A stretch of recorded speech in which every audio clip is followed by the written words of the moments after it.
નમસ્કાર મિત્રો, ખાસ કરીને આજના વિડીયો આપણે હાલનું હવામાન અને આવનારા દિવસનું હવામાન, જેની અંદર ખાસ કરીને ઠંડી, તાપમાન અને વાદળછાયા વાતાવરણ વિશેની ખૂબ અગત્યની માહિતી આપવામાં આવશે. સૌપ્રથમ હું આપને એ જણાવી દઉં, થોડા દિવસ પહેલા આપણે ચણા અને જીરુના સારા બિયારણનો એક વિડીયો મૂકેલો હતો, એટલે એ વિડીયો પણ આ વિડીયોના અંતમાં અહીં સાઈડમાં બતાવવાનો છે. એટલે દરેક મિત્રોએ આ વિડીયોના અંતમાં વિડીયો જોઈ લેવાનો છે. હવે ખાસ જે વાત કરવાની છે, આમ જોવા જઈએ તો આજે 25 નવેમ્બર થઈ ચૂકી છે. આપણે જેવી રીતે આગાહી આપી હતી કે 19 થી 24 નવેમ્બર વચ્ચે તાપમાન ઉચકાશે, એ જ મુજબ 19 થી 24 નવેમ્બર વચ્ચે મહત્તમ તાપમાન એટલે કે દિવસનું તાપમાન છે ઉચકાયું હતું. લગભગ 34 થી 36 ડિગ્રીની વચ્ચે આપણે અનેક જગ્યાએ તાપમાન પણ જોવા મળ્યું. આજે 25 તારીખથી ફરીથી તાપમાન છે એ નોર્મલ નજીક આવી ગયું છે અને હમણાં એકાદ અઠવાડિયું સુધી હવે તાપમાન છે નોર્મલ જ રહેશે. જોકે આમ પણ જ્યારે પણ શિયાળા દરમિયાન છે 34 ડિગ્રી કરતાં અંદર તાપમાન રહેતું હોય એને નોર્મલ કહેવામાં આવે છે. અને હવે પછીનો આપણો આ સંપૂર્ણ જે શિયાળો છે એટલે કે લગભગ ફેબ્રુઆરી મહિના સુધી હવે તાપમાન છે એ નોર્મલ જ રહેશે. નોર્મલ કરતાં ઉપર જવાની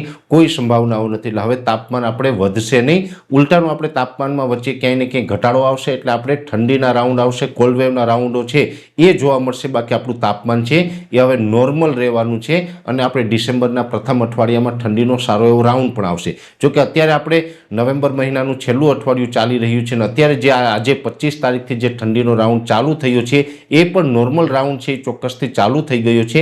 આ નોર્મલ રાઉન્ડ અત્યારે આપણે જે ચાલુ થયું છે લગભગ આવનારા 5 દિવસ સુધી આ નોર્મલ રાઉન્ડ રહેવાનો છે. એટલે કે દિવસે તો બહુ ઠંડી નહીં જોવા મળે, પણ રાત્રિના ટાઈમે થોડીક ઠંડી છે આપણે વધારે અનુભવ થશે. અને જે રાત્રિનું તાપમાન છે, લઘુત્તમ તાપમાન છે, હવે એમાં આજથી 2 થી 3 ડિગ્રીનો ઘટાડો પણ થઈ શકે છે. પણ સાથે સાથે મહત્વના સમાચાર એ પણ છે કે વચ્ચે વચ્ચે 1-2 દિવસ વાદળછાયું વાતાવરણ પણ થઈ શકે છે, જેની અંદર ખાસ કરીને 26, 27 ને 28 તારીખ દરમિયાન રાજ્યના અમુક વિસ્તારની અંદર વાદળછાયું વાતાવરણ જોવા મળે તેવી સંભાવનાઓ રહેલી છે. એટલે એ તમામ જગ્યાએ વાદળછાયું વાતાવરણ નહીં હોય, છૂટાછવાયા કોઈ જગ્યાએ વાદળછાયું વાતાવરણ જોવા મળશે અને હવામાનમાં પલટો આવશે. એટલે કે એક પ્રકારે હવામાનમાં પલટો આવ્યો હોય એવો માહોલ પણ આપણે અનુભવાઈ શકાશે. જોકે હાલ કોઈ માવઠાની આગાહી નથી, પણ વાદળછાયું વાતાવરણ થશે અને અમુક વિસ્તારની અંદર કસ કાતરા પણ જોવા મળશે. જે સાંજના સમયે આકાશ લાલ થાય છે, આકાશમાં વાદળના લીસોટા થાય, એ પ્રકારનું આકાશ પણ હવે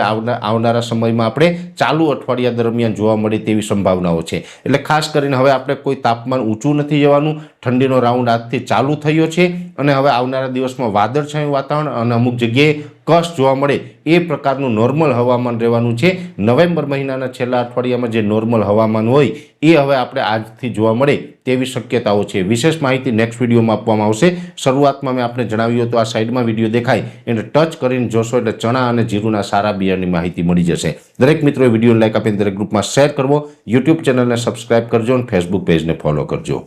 નમસ્કાર.